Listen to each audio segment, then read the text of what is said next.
Students, मागच्या व्हिडिओमध्ये आपण राष्ट्रवादाच्या उदयाची पहिली 2 कारणं घेतली. आता आपण पुढची काही कारणं बघूयात. पुढचं कारण राष्ट्रवादाच्या उदयाचं आपण असं घेऊ शकतो: आधुनिक शिक्षणाचा परिणाम. इंग्रजांच्या भारतातील सत्तेमुळेच खऱ्या अर्थाने भारतीयांना पाश्चिमात्यांच्या आधुनिक शिक्षणाची व ज्ञानाची जाणीव निर्माण झाली. इसवी सन 1835 गव्हर्नर जनरल लॉर्ड बेटिंग यांनी हिंदी लोकांना पाश्चिमात्य शिक्षण दिले पाहिजे असे घोषित केले. लॉर्ड मेकॉले यांचा खऱ्या अर्थाने यामध्ये सिंहाचा वाटा होता. ब्रिटिश सरकारने अनेक सुधारकांच्या मदतीने पाश्चिमात्य शिक्षण देणाऱ्या संस्था भारतामध्ये सुरू केल्या. यातून पाश्चात्यांची संस्कृती, कला, इतिहास, भाषा इत्यादींचे शिक्षण भारतीयांना मिळू लागले. अनेक पाश्चात्य विचारवंतांचे तत्त्वज्ञान आणि सिद्धांत भारतीयांना कळू लागले. उदाहरणार्थ, बायलर यांचा स्वातंत्र्यविषयक विचार, वर्ड्सवर्थ यांचा मानवजातीचा अस्मितावाद, मेकॉले यांचा लोकशाही राष्ट्रवाद इत्यादीसारखे शिक्षण भारतीयांना मिळत गेले. अनेक युद्धांचा परिणाम, प्रेरणादायी परिणाम असा सुद्धा भारतीयांवरती झाला. उदाहरणार्थ, अमेरिकन स्वातंत्र्य युद्धामधून मिळालेली प्रेरणा, फ्रेंच राज्यक्रांतीमधून मिळालेली प्रेरणा, इटली आणि जर्मनी यांचं स्वातंत्र्य युद्ध याच्यामधून सुद्धा भारतीयांना प्रेरणा मिळत गेली. याचा परिणाम आणि प्रभाव व्यक्त करताना दादाभाई नौरोजी स्वतः म्हणतात की we learned new lessons that kings are made for the people, not people for their kings. यातूनच पाश्चात्य शिक्षण घेतलेला बुद्धिजीवी वर्ग भारतामध्ये तयार झाला.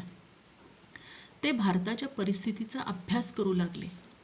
भारताची परिस्थितीची तुलना युरोपसोबत करू लागले. याच्यामधले दोष शोधू लागले. या दोषांवरती ते उपाय शोधू लागले आणि यामधूनच त्यांच्यामध्ये एक राष्ट्रवादाची जाणीव निर्माण होण्यास प्रारंभ झाला. यानंतर चौथं कारण आहे ते म्हणजे ब्रिटिशांनी पुरविलेल्या भौतिक सुधारणा. इंग्रजांनी 19व्या शतकामध्ये अनेक भौतिक सुधारणा केल्या. त्याच्यामध्ये पोस्ट, तारायंत्र, रेल्वे, मोठे मोठे रस्ते इत्यादी. अर्थात या सर्व भौतिक सुधारणा पुरवित असताना त्याच्या पाठीमागे ब्रिटिशांचा स्वार्थी हेतू होता. ब्रिटिशांचा स्वार्थी हेतू होता, पण यातून फायदा झाला हा भारतीयांचाच. अनेक मोठी मोठी शहरे, प्रमुख शहरे ही एकमेकांना जोडली गेली. अंतर कमी झाले. वेगवेगळे नेते, प्रमुख लोक एकमेकांना भेटू लागले. एकमेकांच्या विचारांचे आचार-विचार होऊ लागले. याच्यामधून राष्ट्रवादाला चालना मिळत गेली. रेल्वेमधून अनेक जातीधर्माचे लोक प्रवास करू लागले.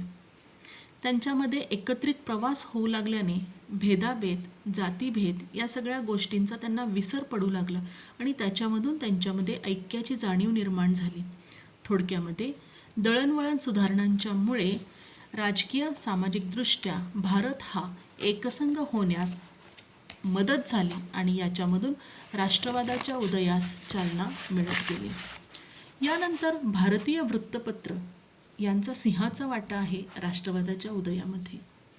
वृत्तपत्र हे जनजागृतीचं फार उपयुक्त असं साधन आहे.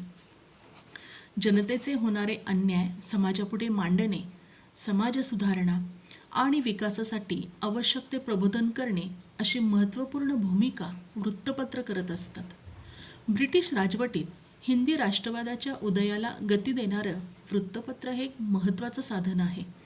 इंग्रजांच्याकडून भारतीयांवरती होणारा अन्याय, आर्थिक पिळवणूक, पक्षपातपणा, इंग्रज नोकरशाहीकडून केले जाणारे जुलूम अशा अनेक गोष्टींच्या विरुद्ध वृत्तपत्रांच्या मधून लिखाण करून जनजागृती केली जाते.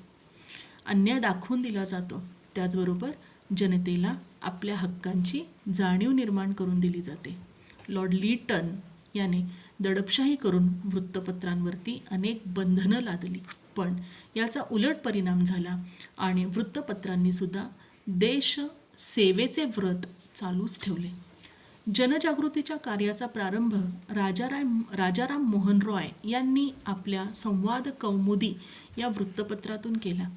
1857च्या उठावाचं खरं स्वरूप जनतेसमोर मांडण्याचे कार्य बंगालच्या हिंदू पेट्रिएट या वृत्तपत्राने केले. बंगाल, बिहार इत्यादी ठिकाणी इंग्रजांच्या मालकीचे मोठे मोठे निळीचे मळे होते.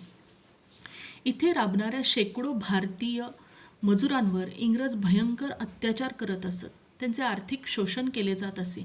तो अन्याय दाखवून देण्याचे काम हिंदू पेट्रिएट आणि याबरोबर दीनबंधू मित्र यांनी आपल्या नीलदर्पण या वृत्तपत्रामधून केलेला आहे.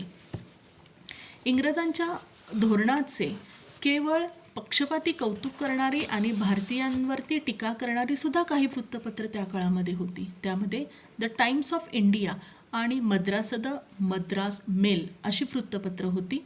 पण त्यांची खोटी बाजू उघड करण्याचं काम सुद्धा इतर वृत्तपत्रांनी त्या काळामध्ये केलेलं होतं. महाराष्ट्रामध्ये 1832मध्ये बाळशास्त्री जांभेकर यांनी दर्पण हे वृत्तपत्र केवळ वयाच्या 20व्या वर्षी चालू केलं.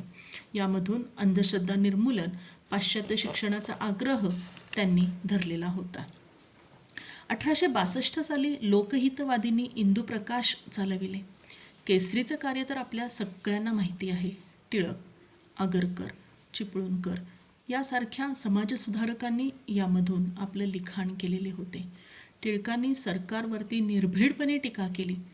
भारतीय असंतोषाचे जनक असा इंग्रजांनी त्यांचा उल्लेख केला. ती त्यांची पुढे पदवीच ठरली आणि याच्यामधून राष्ट्रवादाच्या उदयास आपोआप खतपाणी मिळत गेले. धन्यवाद.